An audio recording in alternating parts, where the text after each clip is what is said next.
The psychology of money के 9वां अध्याय में मॉर्गन हॉसेल भाग्य के अद्भुत और अनियंत्रित प्रभावों पर चर्चा करते हैं। लेखक इसे बताने का प्रयास करते हैं कि कैसे भाग्य हमारे जीवन और वित्तीय सफलता में महत्वपूर्ण भूमिका निभाता है, जो कभी कभी कौशल और प्रयास को छोड़ता है। हॉसेल धन्यवाद और विनम्रता को बढ़ावा देने के लिए भाग्य की भूमिका को स्वीकार करने का महत्व बताते हैं। इस अध्याय में चर्चा की जाती है कि सफलता को केवल अपने कार्रवाई का हिस्सा मानने की प्रवृत्ति है, बाह्यकारक तत्वों को अनदेखा करते हुए। हॉसेल संतुलित दृष्टिकोण की महत्वपूर्णता को बताते हैं, व्यक्तिगत क्रियाशीलता और भाग्य की अपूर्व प्रकृति को दोनों में से एक को पहचानने के लिए।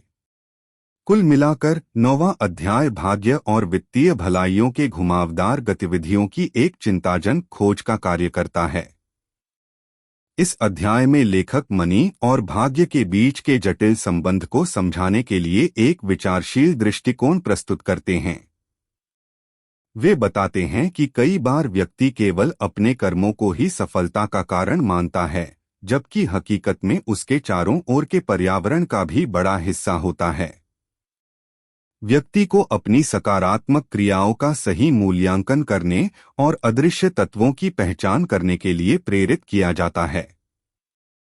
हॉसेल भाग्य को एक अनियंत्रित और अनिर्दिष्ट प्रक्रिया के रूप में वर्णित करते हैं, जिसे हम कभी कभी समझ नहीं सकते। यहाँ उन्होंने अपने पढ़े गाए गए किस्से और ताजगी से भरी विचारशील दृष्टिकोण से सिद्ध करते हैं कि हमें अपनी सफलता को सीधे रूप से अपने पर्यावरण से जोड़ना चाहिए। उनका सुझाव है कि हमें आपसी सहायता और समर्थन का आभास करना चाहिए ताकि हम अपनी दृष्टिकोण में संतुलित बने रहें और आने वाले समय में भी उत्तरदाताओं के साथ संवेदनशील रहें। समर्पित रूप से इस अध्याय ने हमें यह सिखाया है कि आपसी सहयोग और भाग्य को स्वीकार करना वित्तीय सफलता में एक सुगम मार्ग का हिस्सा है और हमें इसे समझने की आवश्यकता है। इस अध्याय में हॉसेल ने एक महत्वपूर्ण संदेश दिया है कि हमें अपने सफलता और विफलता को एक पूरी तरह से व्यक्तिगत क्रियाशीलता और आत्म प्रबंधन से नहीं देखना चाहिए। बजाय इसके हमें अपने चरित्र, समर्पण और पर्यावरण के साथ जुड़े हुए देखना चाहिए।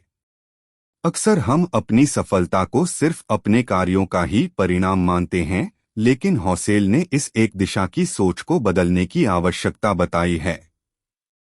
उनके अनुसार अपने स्थिति को समझते समय हमें अपने सबसे गहरे और आधारभूत धार्मिक मूल्यों के साथ मिलकर देखना चाहिए। यह एक सुसंगत सोच का सूचक है जो हमें अपने लक्ष्यों की प्राप्ति में सहारा प्रदान कर सकती है, चाहे हमें सफलता हो या विफलता। समाप्त होने पर यह अध्याय हमें याद दिलाता है कि हमारी वित्तीय यात्रा में भाग्य का महत्वपूर्ण हिस्सा है और हमें उसे सभी प्रकार से स्वीकारना चाहिए। इससे हम निरंतर सीखते रहते हैं और अपने लक्ष्यों की दिशा में सुधार करने का मौका प्राप्त करते हैं। समझाए गए अंशों में से एक और महत्वपूर्ण बिंदु है कि भाग्य को स्वीकार करना भी हमें विनम्र बनाए रखता है। हॉसेल कहते हैं कि जब हम अपनी सफलता को केवल अपने कार्रवाई का परिणाम मानते हैं, तो हम दूसरों के साथ अधिक स्वार्थी और अधिक अदृष्टवादी हो जाते हैं।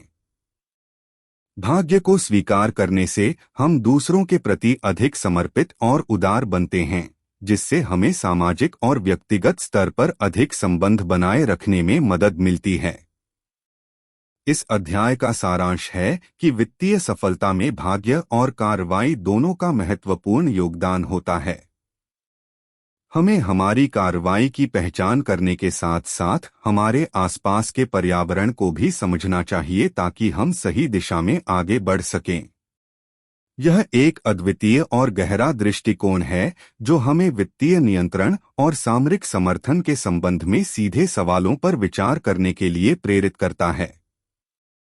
इस अध्याय का अद्वितीयता में एक और पहलुओं में दिखाई गई बात यह है कि अगर हम अपने भाग्य को स्वीकार करते हैं तो हम अपनी सोच में एक सकारात्मक बदलाव देख सकते हैं। यह एक आत्मपरीक्षण का मौका प्रदान करता है जिससे हम अपने उदार मूल्यों, सहिष्णुता और समर्पण की महत्वपूर्णता को समझ सकते हैं। समाप्त होने पर यह अध्याय हमें यह बताता है कि भाग्य को समझना और स्वीकार करना हमारी वित्तीय और व्यक्तिगत जीवन में संतुलन और सुख शांति का स्रोत बना सकता है।